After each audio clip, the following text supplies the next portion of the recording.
বন্ধুরা, বনগাঁ রানাঘাট শাখার রেল যাত্রীদের জন্য খুশির খবর। আগামী 1 বছরের মধ্যে এই শাখায় তৈরি হবে ডাবল লাইন।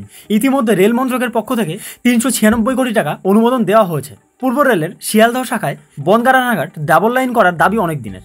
নিত্যযাত্রীরা বহুবার আবেদন জানালেও এতদিন এই বিষয়ে তেমন সদুত্তর মেলেনি। অবশেষে খুশির খবর পেলেন নিত্যযাত্রীরা। তাদের আশা, এই রুটে ডাবল লাইন হলে বাড়বে ট্রেনের সংখ্যা, বাঁচবে সময়। পাশাপাশি বনগাঁ থেকে উত্তরবঙ্গে ট্রেন চালুর বিষয়ে আশাবাদী তারা। বনগাঁ রানাঘাট শাখায় 9টি স্টেশন রয়েছে, মোট দূরত্ব 32 কিলোমিটার। এই পথ যেতে প্রায় 40 থেকে 45 মিনিট সময় লাগে। ক্রসিংয়ের জন্য দীর্ঘক্ষণ অপেক্ষা করতে হয়। অনেক সময় দেখা যায় মালগাড়ি গেলে দেরি হয় ট্রেন ছাড়তে। ডাবল লাইন চালু হলে সেই সমস্যা মিটবে বলে মনে করছেন নিত্যযাত্রীরা।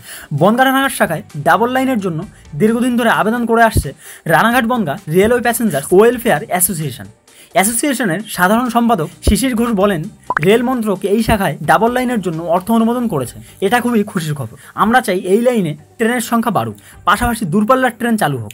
বর্তমানে এই শাখায় 1 ঘন্টা অন্তর ট্রেন চলাচল করে। সন্ধ্যা 6টার পর থেকে বনগাঁ থেকে রানাঘাট যাওয়ার ট্রেন 7টা 42 মিনিটে। অফিস ফেরার যাত্রীরা কোনো কারণে 6টার ট্রেন মিস করলে প্রায় 2 ঘন্টা স্টেশনে বসে থাকতে হয়। অর্থাৎ এক কথায় 6টার ট্রেন মিস করলে যাত্রীদের ভোগান্তিতে পড়তে হয়। ডাবল লাইন চালু হলে ট্রেন বাড়বে, কমবেই ভোগান্তি। বনগাঁ রানাঘাট শাখায় ডাবল লাইন চালু হলে এই রুট দিয়ে রেলপথে ভারত বাংলাদেশের মধ্যে বাণিজ্য বাড়বে বলে মনে করা হচ্ছে। তো বন্ধুরা, এই বিষয়ে আপনাদের কি মন্তব্য প্লিজ ভিডিও কমেন্ট সেকশনে অবশ্যই কমেন্ট করে জানাবেন। আর ভিডিওটি ভালো লাগলে প্লিজ একটি লাইক করবেন, পাশাপাশি চ্যানেলটি সাবস্ক্রাইব করবেন পরবর্তীতে এমনই ইম্পর্টেন্ট আপডেট সবার আগে পাওয়ার জন্য। আশা করি সবাই ভালো থাকবেন। সবার ভালো থাকাটা কামনা করে শেষ করছি আজকের video. Thank you so much. জয় হিন্দ, বন্দে মাতরম।